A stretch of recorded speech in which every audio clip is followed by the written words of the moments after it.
Good afternoon and welcome to Match of the Day for a thrilling South West London derby between Fulham and Chelsea. Canaville, speedy!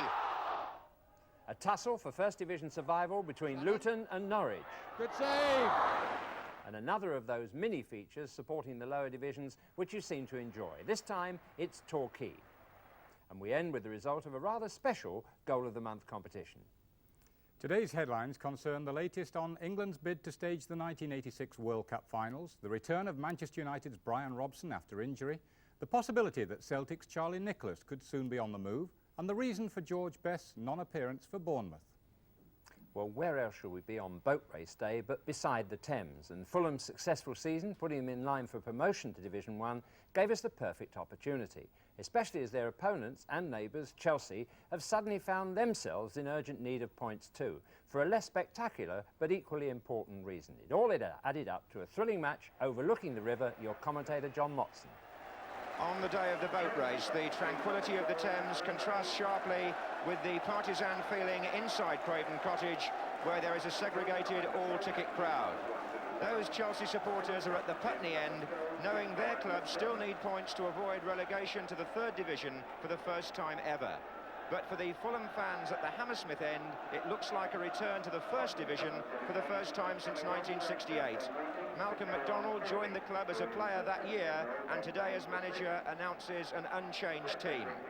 He sets all his players' personal scoring targets. Number 11, Ray Lewington, an old Chelsea player incidentally, reached his back in October. But number 9, Dean Coney, and number 10, Ray Houghton, are both looking for their first league goal since October. For Chelsea, Bob Isles replaces Steve Francis in goal. Joey Jones and Mickey Droy return after suspension and injury respectively. And Mike Fillery is also back, although he's available for transfer, and he above all may have missed the influence of Tony McAndrew, who's been out for 5 months. So these two old West London rivals facing each other in a match vital to both teams. Chelsea in blue, Fulham in the white shirts.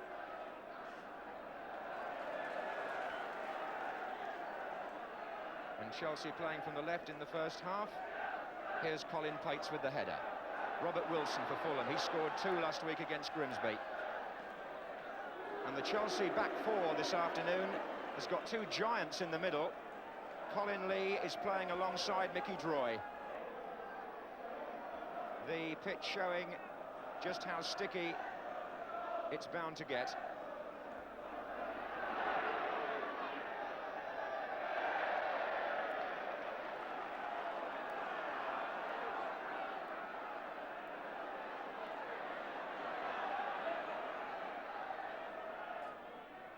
Lewington. Well played. And Joey Jones rescued Chelsea and Bob Isles. A very good cross from a tight angle by Ray Lewington.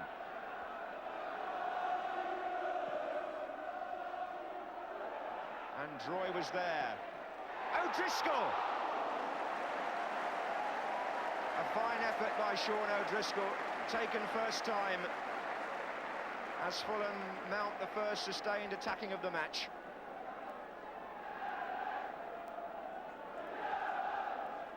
Speedy. Brown not too sure the first time. Awkward day perhaps for defenders when they're forced to turn quickly.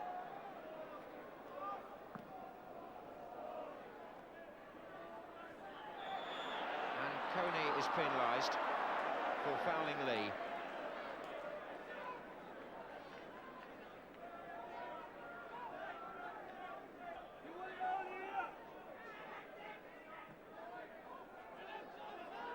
Jones was well forward there for Chelsea. Houghton. Lock. It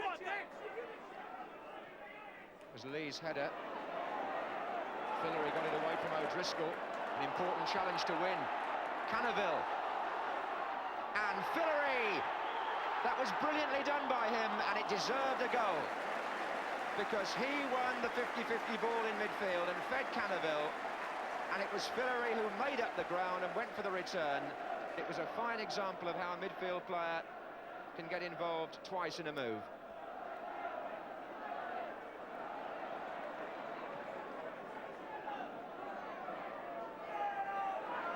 Bumstead.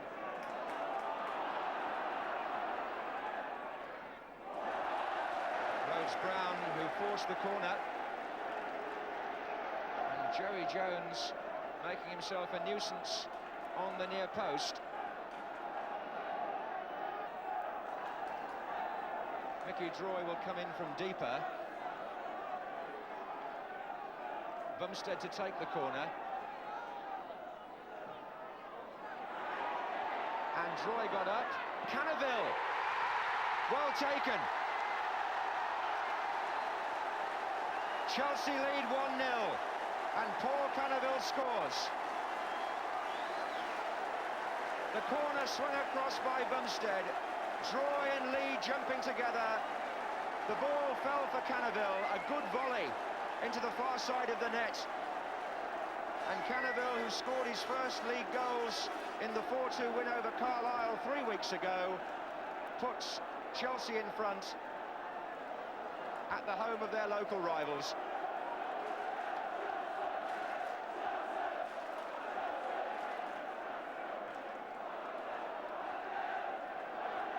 And the Chelsea fans behind the goal into which Cannaville struck that shot, absolutely delighted. And that'll be sweet music too to his ears to hear them respond. That set the match up very nicely if you're a neutral.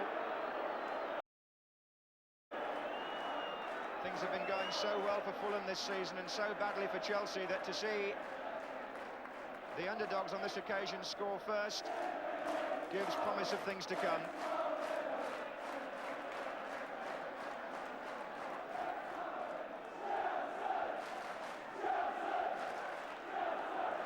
Hopkins forward, got his shot in, and a corner. The deflection took the ball out. So Chelsea took the lead from a corner.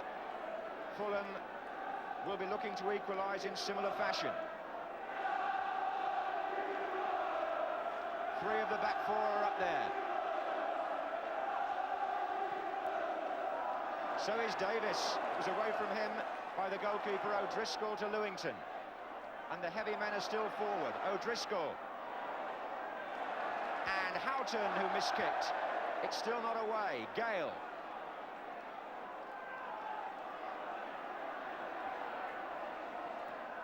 O'Driscoll into Davis, who was fouled on the edge of the area.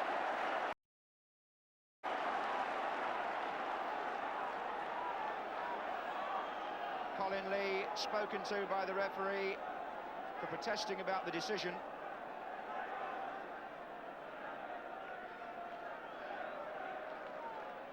He didn't feel it was a foul, Lee, but it's given Fulham a chance to conjure something from about 20 yards, and the lecture fairly pointed to Colin Lee.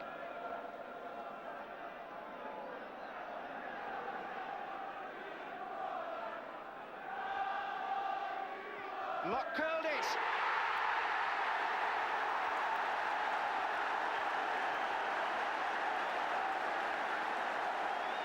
Simple enough.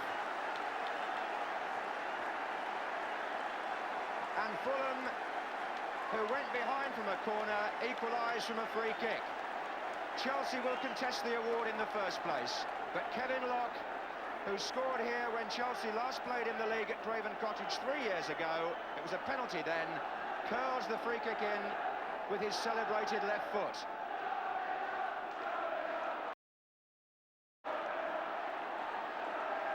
So it's 1-1, and what a start to this local derby.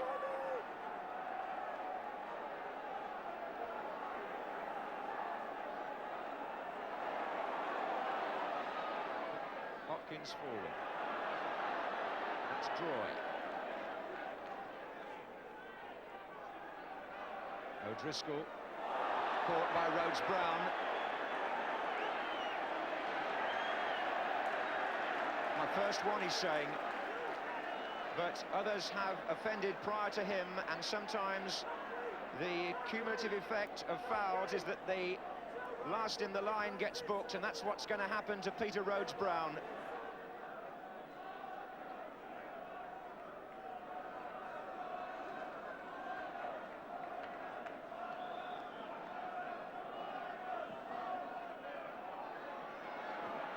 Troy, Wilson, Cannaville, Fillery.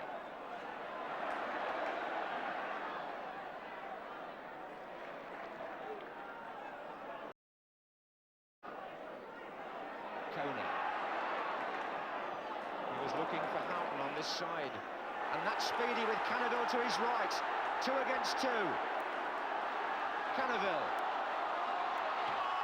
And Roger Brown stepped across him. That's obstruction. An indirect free kick inside the area.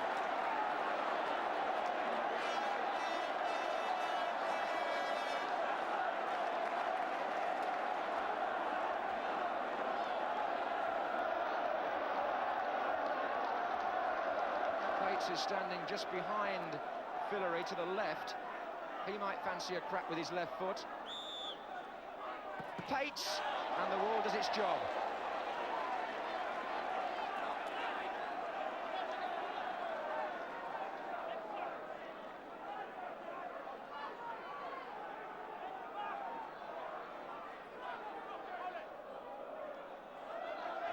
Fillery.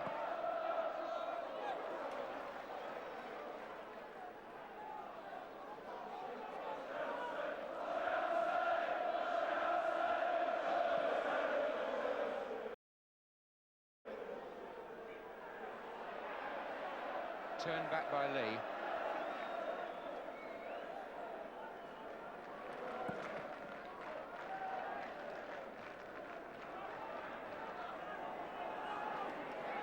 And Locke looking for Davis. Jones in the way. Lewington. Oh, well played by Gordon Davis, but Chelsea were back in numbers.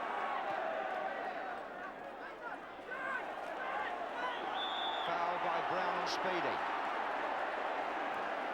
The pitch is playing a big part in the way players are getting penalised, simply because the man in possession would normally have moved the ball on a better top, but it's sticking a bit, the ball, and therefore the feet are there longer than they would normally be.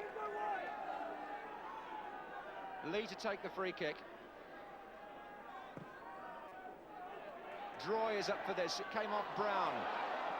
Cannaville. Speedy. What a good save by Jerry Payton.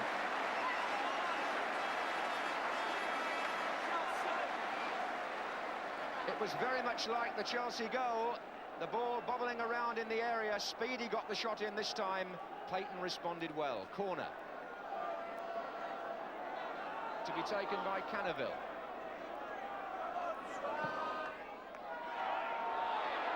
Mickey Droy off the top of the crossbar.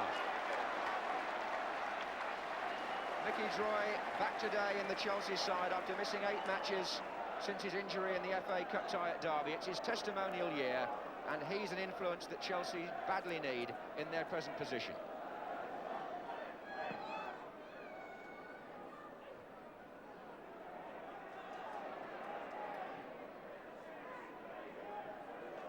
Coney. Davis. Coney making his way into the middle. Houghton is there as well, and Lewington. And it comes off Hutchings for the corner in the last minute of the first half. Fulham have not had anything like the share of the play they would expect in a normal home match. But Gale and Brown are forward to challenge for Locke's corner.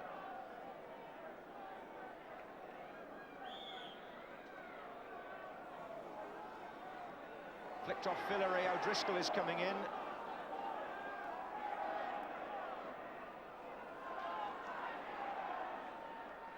Fillery, a lovely ball down the line to Rhodes-Brown. Now, can he take on Lewington?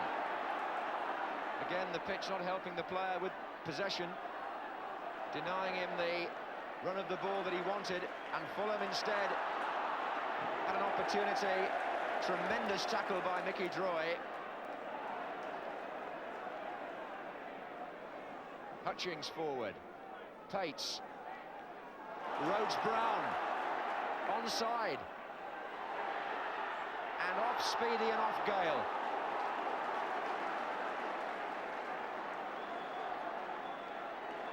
And if you like your football laced with blood and thunder, that was a cracking first half. So typical of a rumbustious local derby. Chelsea took the lead, Fulham equalised, both from set plays, but the spirit of the half embodied by Mike Fillery, who was involved in all Chelsea's good work.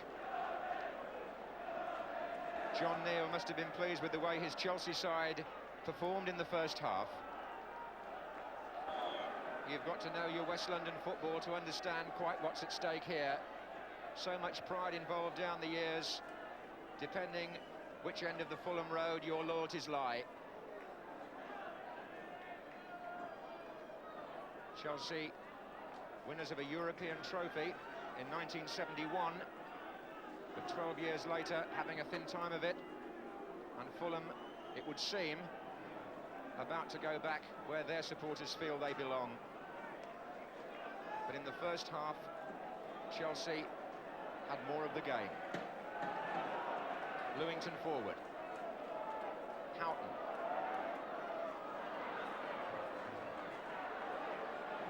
Lewington now looks for Wilson. Touched off by Coney to Wilson, well played. And well saved too by Biles from Robert Wilson. Nicely laid off too by Dean Coney. A centre forward not unlike Malcolm MacDonald in build, and he certainly learned from him.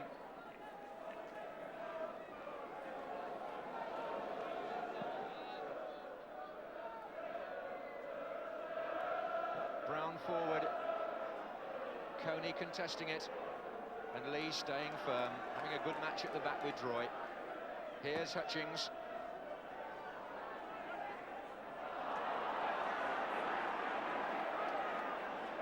Cannaville. He got his cross in, and Bumstead's arriving, and Speedy, and Fillery. Three of them in there, and none of them could put it away. And still Chelsea press with Pates.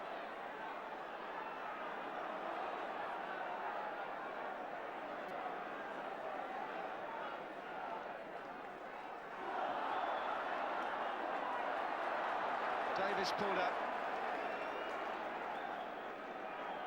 Well, Chelsea saw a chance go begging then. But now they have the free kick. Lee takes. And Droy.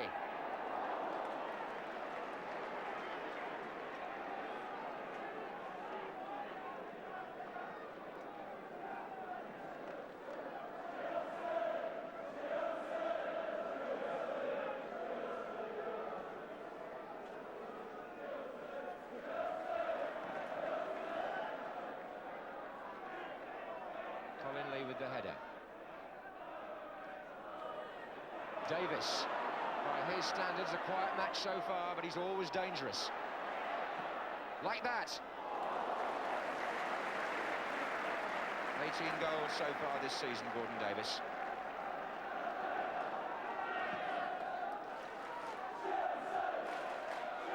Cannaville. Oh, he took them on beautifully there. Cannaville shot. Side netting, but when this lad gets the ball on his left foot, he shows what a developing player he is. It took him a while to adjust, obviously, when he came into league football from Hillingdon, but there have been glimpses of skill today and confidence which augur well for his future and Chelsea's.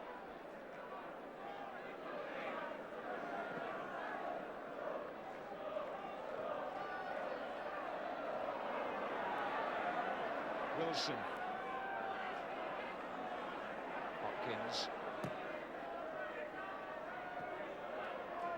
Davis.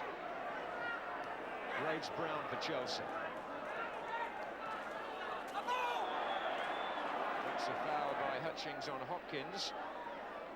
One has to say, on behalf of both teams, that there's been no complaint at all about the number of tackles that have crashed in this afternoon. No retaliation.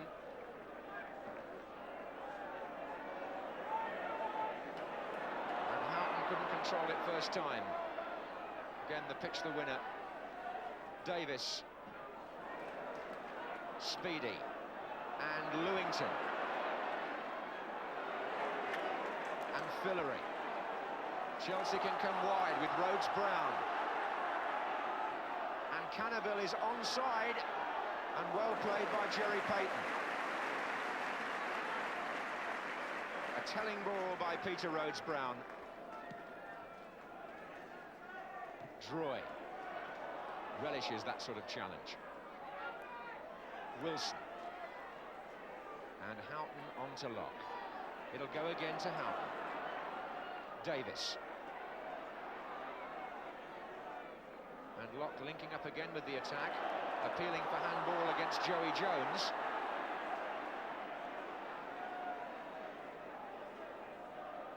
Here's Gale.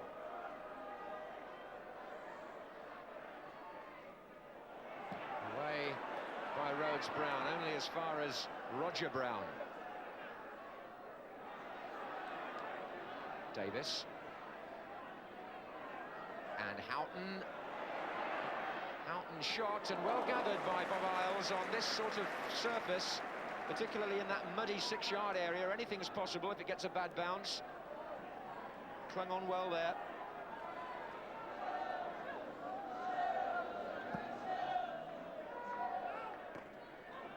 Well, there are 10 minutes to go. It's still 1-1. Fillery for Chelsea. Cannaville.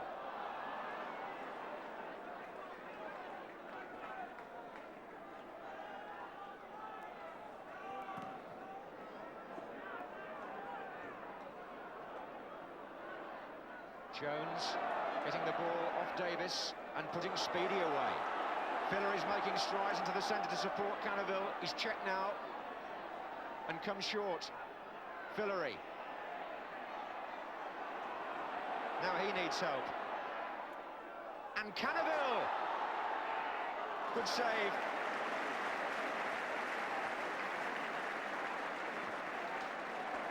Well, when you see Fillery play like this, you feel he should be in the First Division. And pride is preserved in West London because the match ends in a draw. Fulham may prefer to look back on this in the end as a point gained rather than 2 dropped. There are bound to be difficult games when you're near to promotion. And Paul Cannaville's goal put Chelsea in front. Fulham's equaliser came from Kevin Locke. And the message from the match, as I'm sure John Neal, the Chelsea manager on the left of our picture, might reflect, is that in holding Malcolm MacDonald's team here, his club have proved that in spite of all the tribulations Chelsea have been through, they're a long way from being dead and buried yet. They battled really well, had an appetite for the match in the occasion, and it was a good spectacle, played in a fine spirit, and it ended in a 1-1 draw. And I wish the boat race, which we all saw afterwards from the towpath, had been as close. But both teams deserve credit for the way in which they played the game under trying conditions. But I'm assured next season Fulham's new cellular pitch will be the envy of all. And one or two envious eyes were on the performance of Chelsea's young Paul Cannaville, signed from Hillingdon Borough a couple of years ago. And this excellent low camera angle testifies to his ability and perfectly demonstrates how to volley and keep the ball down. There he is, number 11. It also reveals that it was Roger Brown who flicked the ball on, not a Chelsea player. It dropped rather fortunately in exactly the right place but Cannaville, but he takes over from then on, shapes himself up beautifully and gets above that ball to make sure it remains the same height. And no wonder he's excited there, and he excited a few people there yesterday afternoon. Well, now for our second game, and it's the relegation battle between two of the teams promoted last season, Luton and Norwich. And in my view, both have enough going for them to stay in Division 1, given a fair win, that is. Well, let's see which way it blew yesterday. Your commentator is Barry Davis.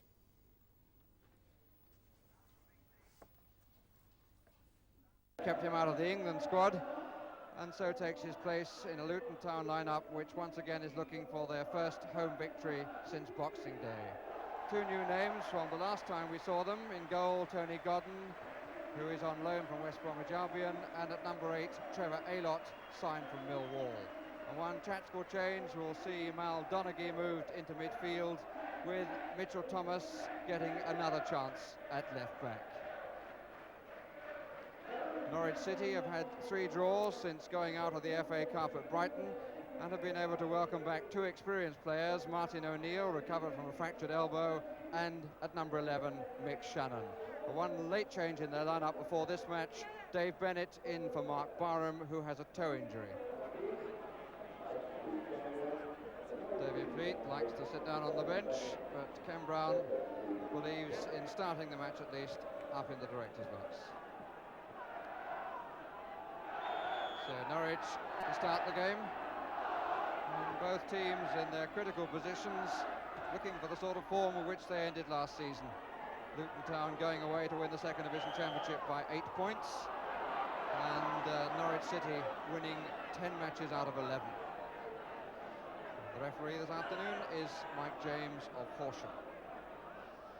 He's given the first free kick to Norwich City. And the first test for Godden. He's thoroughly equal to it.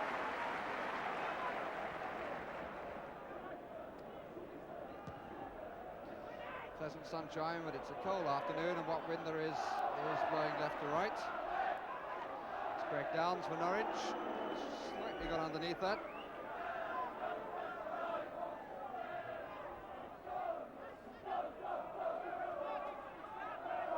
Downs. Birchin running right to left. Goodyear. Hill. Horton. Aylott. Useful purchase by David Fleet, Trevor Aylott. Here's Paul Walsh. Plenty of people in the middle. Aylott, Hill. But it's easy to say it was a hit in the end. But a longer cross at one stage, a little earlier than when it was in fact made, would have found Moss unmarked on the far post.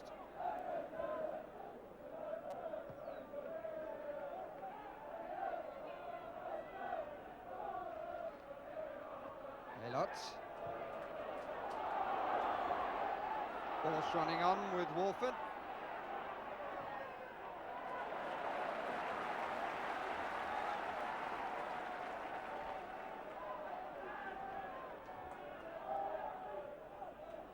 Walsh, good turn. Not a bad try.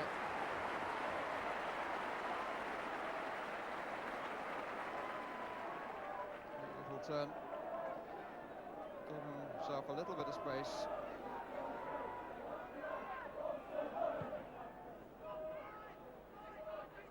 Birchin and Elliott. Mendham. Gets through 2. Donaghy just got a foot in. Mendham. Thomas across. Times the challenge well. Norwich City corner. Mendham got through a couple of tackles then. And found himself with a bit of room on the right until Thomas got a right foot in the way.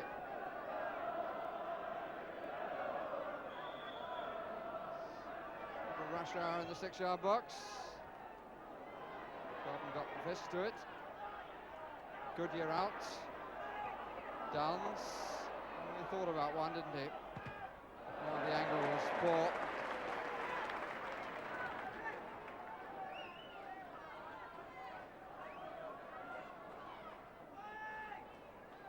Goodyear tries to get the jump.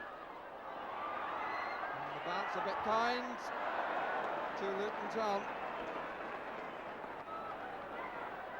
We've still got an injured player in the area, who's Ricky Shannon.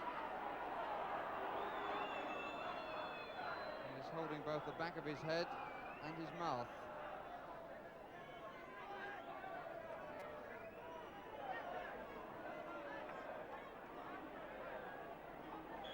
Doesn't look too happy, but he'll recover, that's for sure. Throw out of shadow into sun. Not away yet. Birchin. Downs finally has the shot that he might have had several seconds earlier. A long clearance by Godden. Walford. Elliott. Stevens. Goodyear. Hill. Stevens. Look looking for Walsh. Wood says it's his, and it was for a moment, and is now completely.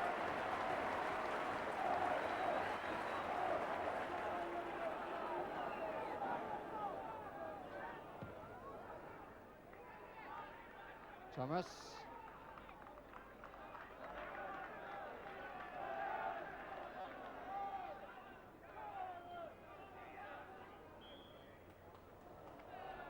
Throw given the other way.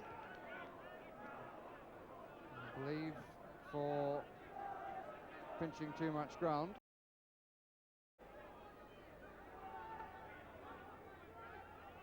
Paul Haylock.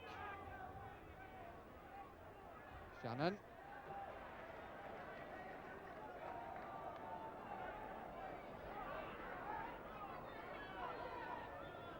Dave Watson has come forward, so one can assume there will be a long throw. Dean, Birchin and Bennett on the edge of the 6-yard area. Shannon. Good save! Very, very good save. He had to get back. The ball was spinning quite a lot. And all credit to Tony Godden, who really used his feet quickly just to get the hand up and turn the ball over the crossbar. Bennett with the corner. Dean comes first. And some push and shove spotted by the linesman, and the free kick has been given.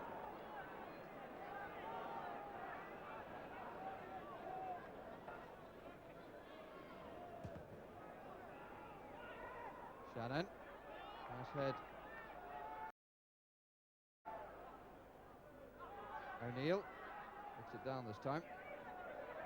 Shannon. Nicely chipped up for Bennett. Oh yes! Really nice goal. And Mickey Shannon, who's had a really good spell in the last 5 minutes, lays on the goal for Bennett. Nice move down the right side. Good cross indeed that picked out Bennett, who'd stolen in unwatched. And he certainly hit it cleanly enough to give Godden little chance.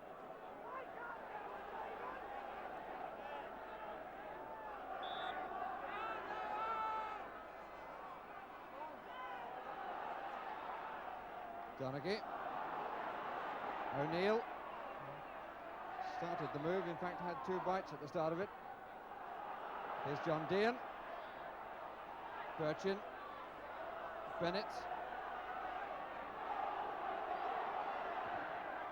It's a corner. And the man entitled to smile. Ken Brown. And on the left as we look, the chairman, Arthur of Norwich City. Birchin. Room for the cross. And half hit. First by O'Neill, the following was by Shannon. And Mendham across the goal, Bennett rather across the goal, and it's hurt him. And a knock on the ankle as he made the shot. They need all the support they can get at the moment. Birchin coming in with Elliott.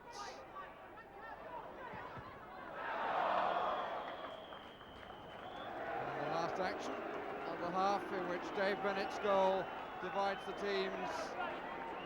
A goal laid on for him by Mickey Shannon, who has showed the sort of determination which has played a considerable part in giving Norwich the lead at half-time. Mitchell Thomas has had to have 3 stitches in an eye wound during the half-time interval.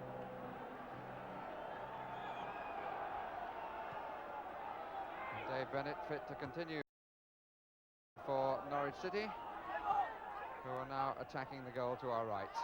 Here's Mal Donaghy. Stevens. Birchin with the chase.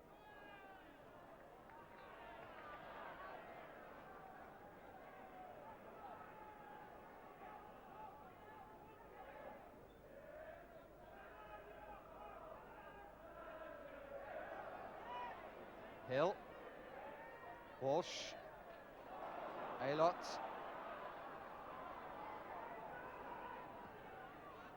Looking long for Hill. Dean, the covering man. Then O'Neill.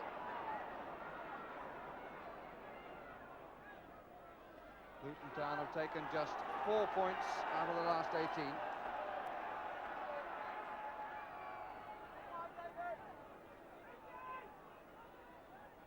Stevens. Aylott. Not a good pass to Hill. Had to struggle to get the ball under control, and in the end failed to do so.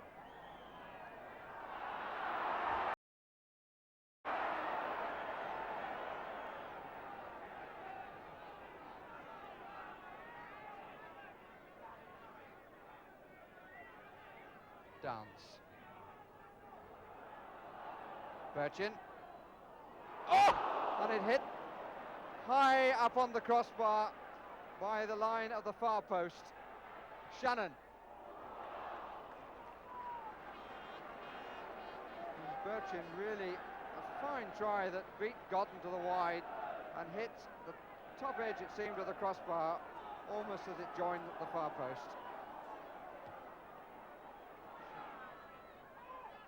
Now Stevens. Hill.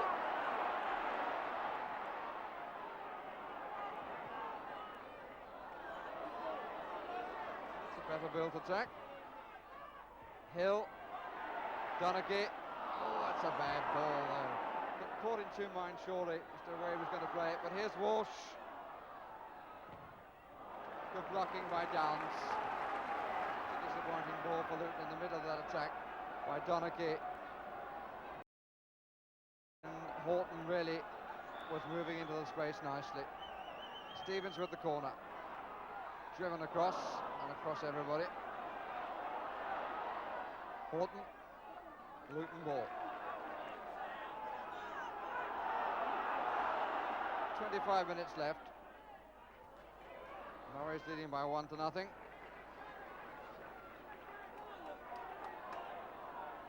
the away side are beginning to feel a little bit of pressure on them. Stevens has to make it.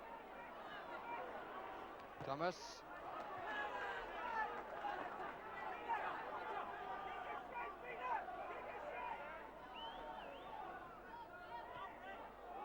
Walsh. One by Aylott. Good tight control too under extreme company. Donaghy. That's the sort of ball he wanted a minute ago. Horton. Good try. Well, he played that shot from a very central position. And he was given the sort of ball he wanted a few moments ago when he would have had a better angle really for the shot.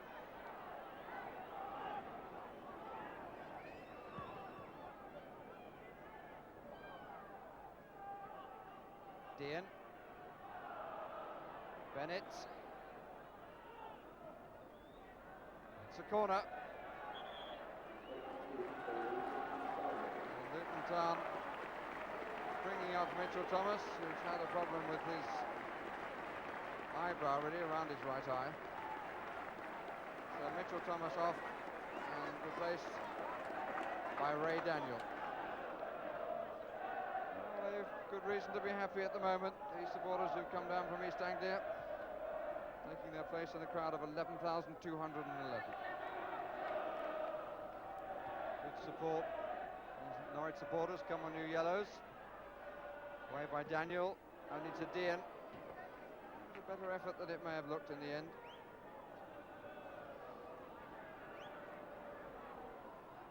Donaghy once more.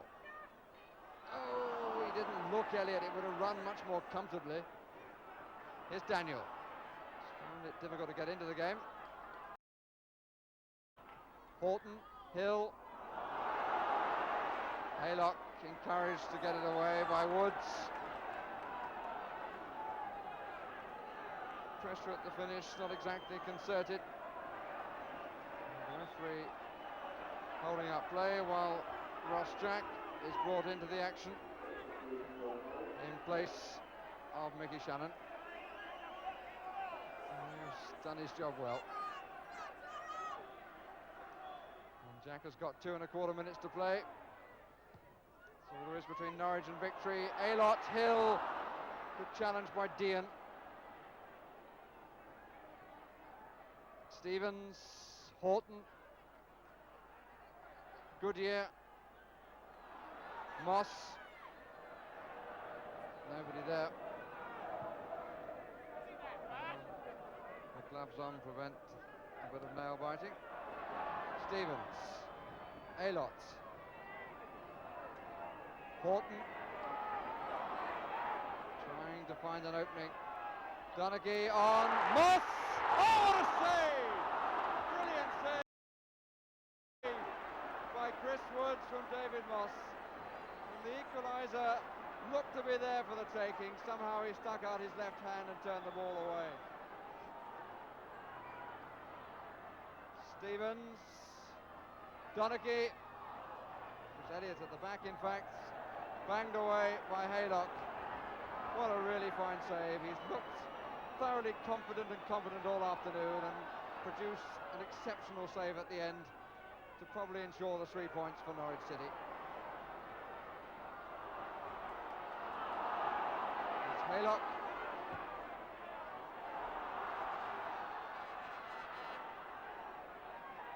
Lost Jack.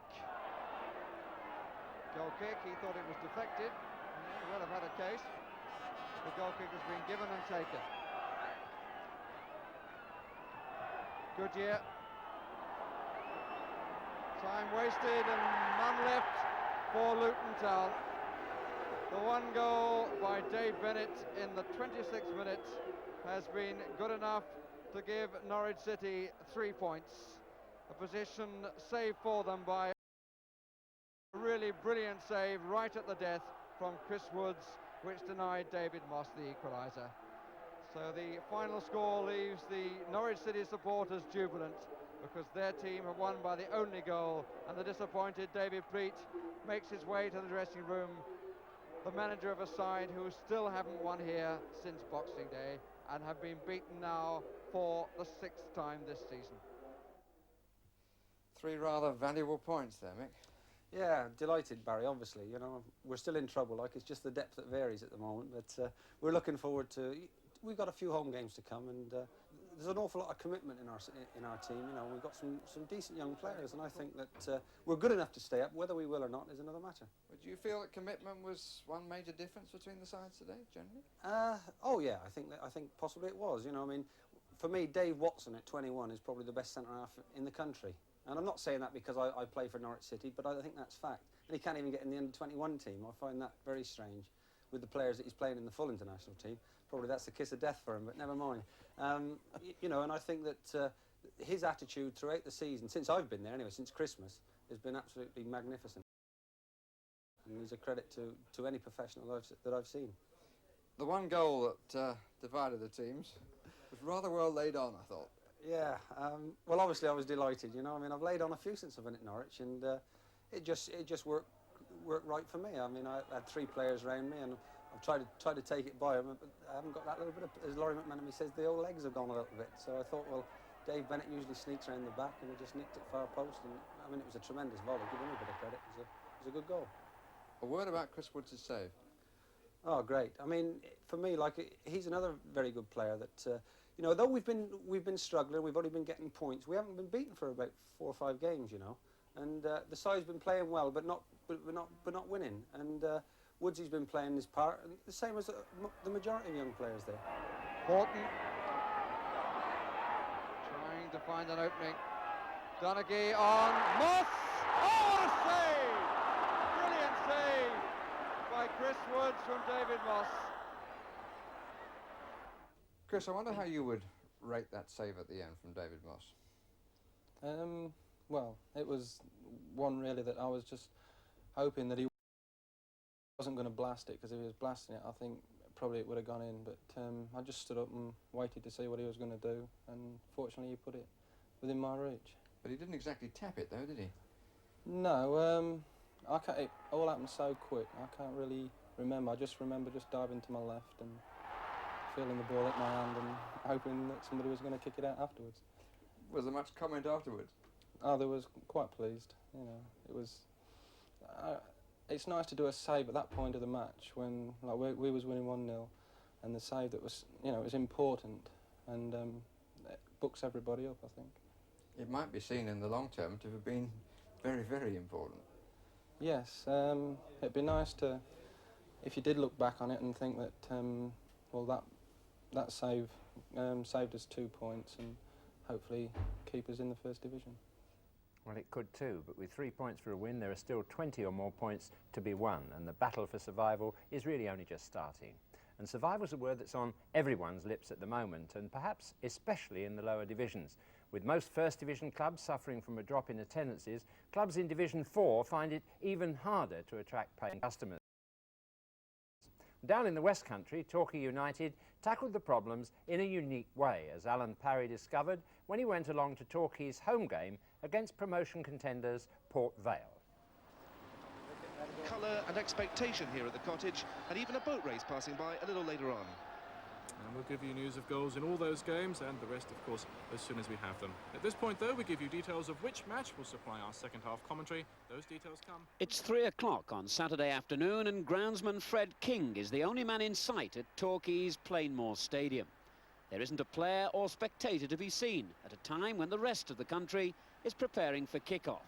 Torquay slumbers while points are being won and lost. Years ago, Torquay decided to break with tradition by switching their home games to Saturday nights in a bid to attract more fans. The counter-attractions to 4th Division football are many in a picturesque seaside resort where the sun always seems to shine. United don't have much competition from other football clubs. After all, the next stop from here is America. But there's plenty for visitors to do and see in an area of natural beauty. For Torquay's footballers and their opponents, evening kickoffs mean a very different Saturday routine. At 10 a.m, the Torquay players, led by manager Bruce Rioch, take a bracing walk along the seafront. For Rioch, it's a very different setting to the industrial smoke of Derby, where he enjoyed the finest days of his own playing career. Through the long 2-0. That was dead ball kicking at its very best. Torquay's moments of triumph are few and far between. They still talk of the day when the great Spurs team of the 60s came here for an FA Cup tie and attracted one of the biggest crowds in Torquay's history. Frank O'Farrell, who once led Leicester to a Wembley final, has long associations with Torquay, and Saturday evening kickoffs were his idea.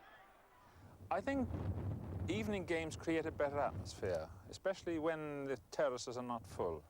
I always think there's a better atmosphere of football under floodlight, and I think this is true of all games on Saturday nights, that there is a better atmosphere when we play, and I think the players like that. And so that's an improvement on the afternoon. When you see empty terraces in an afternoon, the atmosphere isn't there for a good game of football. We really want to put on the matches when the public want to see football. And the important thing is there hasn't been much market research about kick-off times, and I believe there will be a lot more in the future. And you've got to remember that the traditional 3 p.m. kick-off does preclude all the people who play. And in our area, there are a lot of chaps who will play in the afternoon and like to come watch us in the evening. But it does cause problems to visiting teams. Port Vale arrive at their Torquay hotel at the time when on a normal Saturday they'd be running out for the second half. It's just before 4 o'clock, and the Vale players have had a 6-hour coach drive down from the Potteries. And now they've got an awkward couple of hours to kill before they get changed and set off for the match. And it's almost as bad at the homes of the Torquay players. Lynn Cooper, the wife of United's leading scorer Steve, would rather be doing the shopping. Instead, she has to watch the time. Come on, Steve. 4 o'clock. Get up. It's a cup of tea. The paper come? Not yet, no. Do anything for you? Iron any shirts? Me whiten. Your white shirt. That's all? Yeah. Okay then.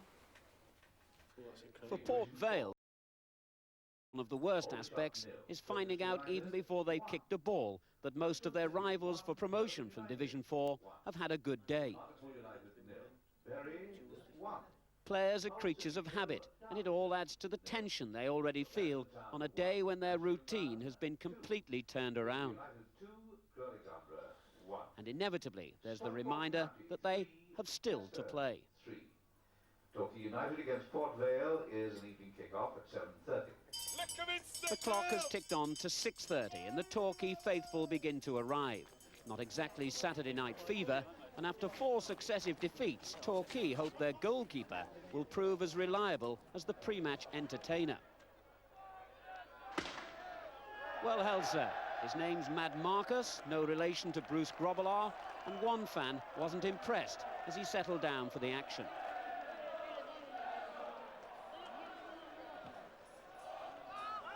So Port Vale looking for an early goal here. Fox lucky to get the rebound, and Newton in the clear, and surely this could be the opener. No, a terrible miss really by Bob Newton.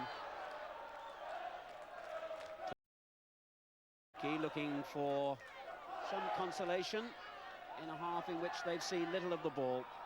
Half-time approaching, and this is Alan Little looking to play the 1-2 and gets it back, and Little with a fine effort just over. Well, Alan Little, the brother of the former Villa player Brian Little, onto that 1-2, and his dipping shot just over the bar. Port Vale, a stronger side, really built in the solid image of their own manager John McGrath, and they contest every ball. Swung in by Colin Tart, the fullback, and it drops for Steele, and a fine point-blank save. Steele onto it again. In the end, it comes to Armstrong, and another opportunity goes missing.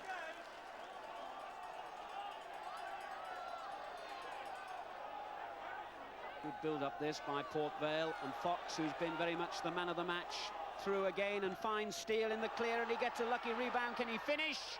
Yes! Steele gets the goal that will surely bring victory for Vale.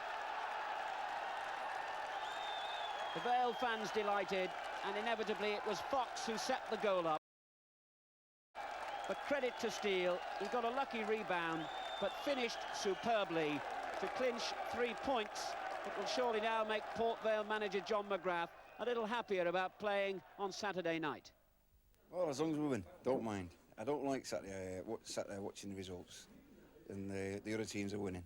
Yeah, all your lads were a bit anxious, I think, when they saw that most of your rivals for promotion had won. Well, that's right, you know, but that's the way it goes. I mean, they'll be a little bit disappointed when they see the results themselves.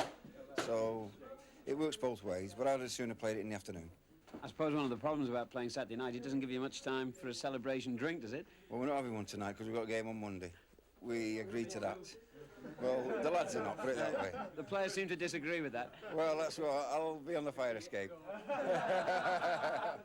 Well, news just in, and it's good news. Manchester United and England captain Brian Robson has this afternoon played his first game since seriously injuring his ankle back in February. Brian played for United reserves in a friendly in Douglas, Isle of Man, and he scored both goals with his head as United won 2-0. After a tentative start, Brian worked really hard, showed no sign of reaction to his injury, and now hopes to make his first-team return at Old Trafford next Saturday against Southampton. That's 1 week before United's FA Cup semi-final against Arsenal. Incidentally, in that same friendly in the Isle of Man, Laurie Cunningham limped off at half-time. Still with United, Norman Whiteside misses tomorrow's league game at Sunderland. He sustained a hamstring strain during yesterday's 3-0 win against Coventry, and Lou Macari, who came on as sub and scored in that win, will be Whiteside's replacement. Well, young Norman Whiteside has often been described as the new George Best, but the old George continues to make news for the wrong reasons. Yesterday, over 7,000 Bournemouth fans turned up hoping to see George play his second game for the third division side, but he was elsewhere, and in fact hasn't been seen at Dean Court for a week. As no one seems to know of George's whereabouts, most people are jumping to the conclusion that he has again failed to fulfil promises made to Bournemouth. But manager Don Megson told me this afternoon, "I hope to see George report for training next Wednesday and don't intend to lose much sleep over his whereabouts. Although he let us and the Bournemouth public down this weekend, I'm prepared to accept at this moment that George's non-appearance is because he is so upset at the death of his former landlady, Mrs. Fullaway, the lady who looked after him during his great years at United." The possibility that England could make a late bid to stage the 1986 World Cup finals has received a very cool reception from Harry Cavan. From his home in Ireland, the FIFA Vice President told us, For a start, Article 39 clearly states that the World Cup cannot be staged twice in succession on the same continent. Secondly, Mexico, the only applicants FIFA are now turning to, might have economic problems, but they have the facilities and the World Cup generates its own revenue. Also, it would take an extraordinary Congress meeting of all 155 members to open the way for a European tournament, and even then West Germany and Italy would be favourites despite my own support for England. The reaction from FA Secretary Ted Croker this afternoon: I simply want to make FIFA aware that England are interested should an emergency arise. I am concerned that we are not represented on either FIFA's Executive Committee or the World Cup Organising Committee. Both Italy and West Germany are. Back to the Easter League programme, and Ian Rush, who missed Liverpool's 1-0 win against Sunderland at Anfield yesterday, will be back for tomorrow's match at Manchester City. And manager Bob Paisley also confirmed that Liverpool still hope to sign Danish Footballer of the Year Michael Laudrup. The hold-up is over length of contract. Bob was far more guarded on the subject of Celtic's Charlie Nicholas, whose name has been linked with the English champions and Spurs. I know nothing about it, said Bob. But all the speculation about Charlie Nicholas has brought an angry response from Celtic manager Billy McNeill, who told us, "We have received not one bid for Charlie. The ethics of English football are unbelievable. We hear that Liverpool head a queue, but we are aware of no queue. Charlie has been made a quite sensational offer to stay at Parkhead. We do not want to transfer him." Well, we stay with Scottish football now as we turn to more goal action and yesterday's match between Dundee United and Rangers, one which left United a point behind Celtic in the Premier Division. Your commentator, Archie McPherson.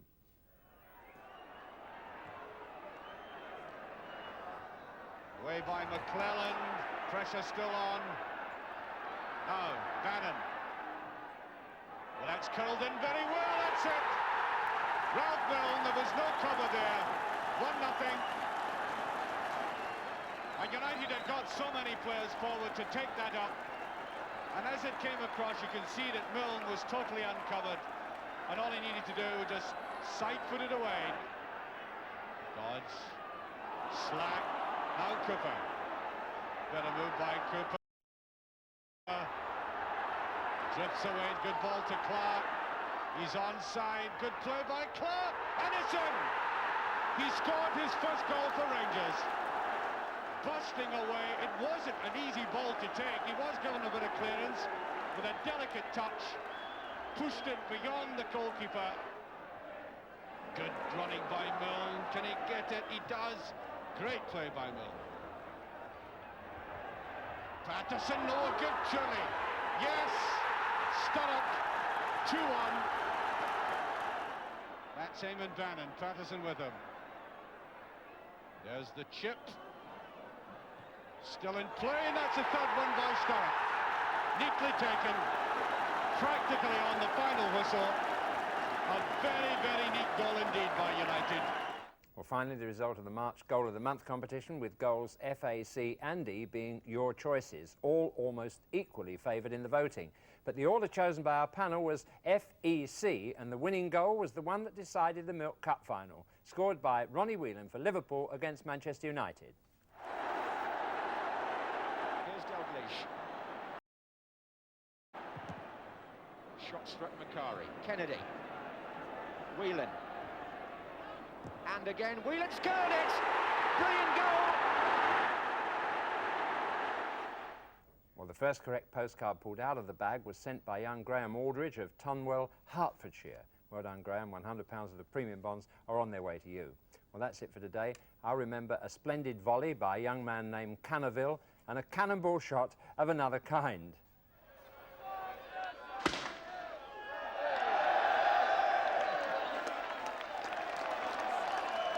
Well, if only we can begin to blend skill and fun again in football, perhaps the future will be that much brighter. Match of the Day will be on its way to you again next Sunday at 4:05 with 2 First Division matches. And there's a full programme of league football around tomorrow and Tuesday. Let's hope the weather stays fine for the rest of your holiday. Happy Easter to you.